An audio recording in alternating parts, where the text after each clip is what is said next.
Welcome to Pananaw Moments, where we reflect on the Sunday Gospels. In a world of high-definition filters and 4K resolution, it's ironic how much we still fail to see. In this Sunday's Gospel reading, Jesus heals a man born blind, flipping the script on a society obsessed with cancel culture and blame. While the crowd saw a sinner to be judged, Jesus saw a masterpiece in progress. Sometimes we are the ones who are spiritually blind. We get blinded by our insecurities, the brutal finds of social media validation, or the toxic habits we refuse to acknowledge. Jesus uses mud and water to show us that healing is a messy process, a true glow-up of the soul.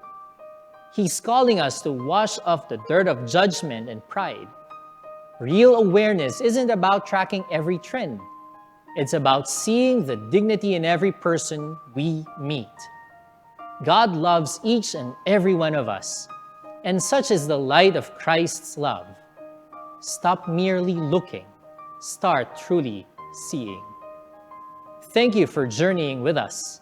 See you next Sunday for more Pananaw Moments.